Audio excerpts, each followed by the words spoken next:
The more your life costs every month, the more trapped you will become. These are traps in disguise. I'm Rafael, and welcome to the channel.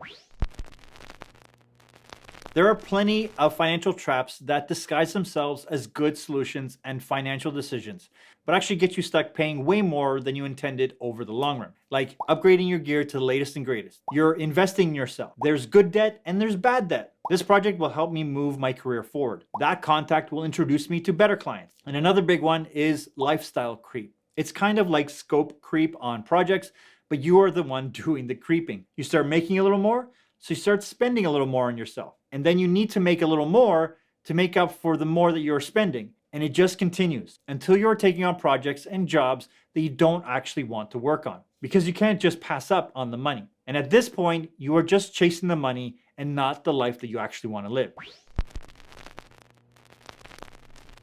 But what does it mean to chase what you actually want? And I'm willing to bet that it's not things, but it's experiences that are fulfilling. It's feeling like you are contributing. And it's spending time with your family and friends that are excited to see you. And they're excited to see you because you're relaxed and happy. And you're relaxed and happy because you don't have any debt stress or financial worries. And you don't have financial worries because you managed your money. And you managed your money because you make more than you spend. And you make more than you spend because you understand what is actually important in your life. And you set up systems and processes that make your money work, and you don't buy dumb shit that you don't actually need.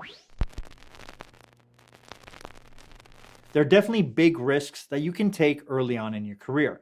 But I, like so many others, got stuck in that cycle because we didn't take the 6 months to a year to learn how to actually manage our finances sooner. It did drive me crazy early on hearing this kind of financial talk. Your cost of living, the money that goes out every month, should be at most half of what you earn. And I always thought, what planet did these jokers live on? How is that possible in today's world? And this mindset was one of the causes that kept me in the situation of spending nearly everything that I made early on. Or another piece of advice that actually confused me when I was starting: pay yourself first. What does that actually mean? It wasn't until years ago when I read I Will Make You Rich by Ramit Sethi. That really reframed my mindset. Not only did I refocus my spending, but also my earnings. I actively started searching for ways to increase my income. And because I was self-employed and made money from freelancing, contract work, and clients, it wasn't as easy as I'll ask for a raise or look for a new position. It came down to finding new clients and charging more and accordingly,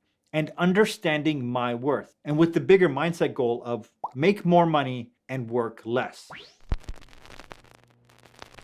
And I knew that this wasn't necessarily going to be easy, and it was going to take time to set all this in motion. And it was going to take a profound commitment from me to achieve this. With every new client, I set a new price for my rate, and I was taking profit into account for every gig that I worked on. And if the client said that the price was too high, I would just respond with, that's fine, I'm sure we'll be able to find someone that better suits your budget. And there were jobs that went away, but there were clients that agreed to the price without me reducing the quote. And even some previous no's that came back with new gigs and with bigger budgets. Remember this one important thing: it is not your business to be affordable, but to make a living doing what you love. There are ways to price a project that can work for both you and the client. If they can't raise the budget, you have to reduce the scope of the project. And if you have working experience that helps you do things faster, that shouldn't make it cheaper for them. Not only are they getting your experience to understand what they're looking for, but they also get it faster. And that has a value to them that is really hard to put a price on. Trust you me, this wasn't something that was easy at first. And saying no and having money walk away from the table is a hard pill to swallow. But chasing money in my past was a trap. And when I did say yes to those lower jobs, I got stuck at that price, and it was an expectation moving forward. And there was no moving the price needle up with those clients.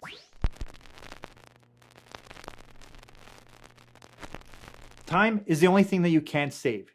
You can't bank it. All you can do is spend it. It's your choice on what you spend it on. If you trap yourself working for less than you are worth, it will cost you lots of time. And you'll get to the point where you need to finance your time on those projects. Time sucks like that start to eat into your savings, or worse, into your lines of credit, which you will be on the hook to pay back with future potential earnings.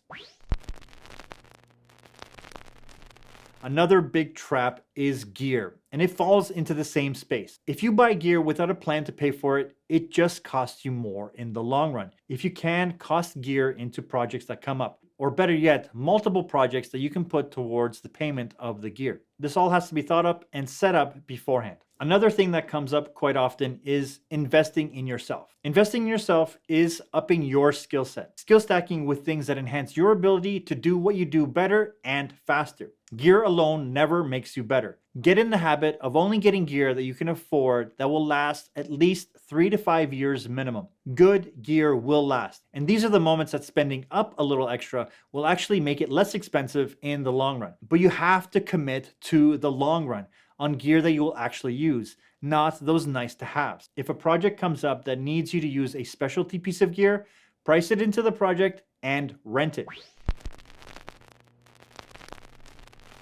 Pay yourself first. What does this actually mean? This means putting money into an account that is essentially untouchable even by you, and then into account for just taxes, and then a little bit into an emergency fund, and then paying all your expenses, house, car, food, and whatever. And anything that is left over can be saved or used for new purchases. But even then, I would invest that as well. The goal should be to have an investment account with lots of zeros and a checking account with very few zeros, and act as though you are broke. And here is the biggest mind trap that you can find yourself in. Don't be afraid to use that money that you've saved or invested when you need it. There will be times you will need that stored money, and it is completely okay to use it in those cases. That is why you put the money away in the first place, to use it when you actually need it. And I've seen too many people be afraid to use any of that in fear that they won't be able to get back to it.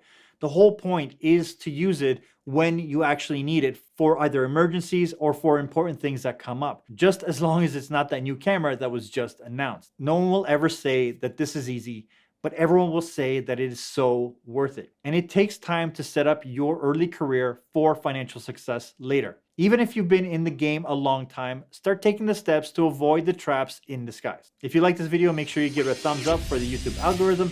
Also, I live stream often where I deep dive on the creative process as well as freelance financials. So make sure you check that out. As always, thanks for watching.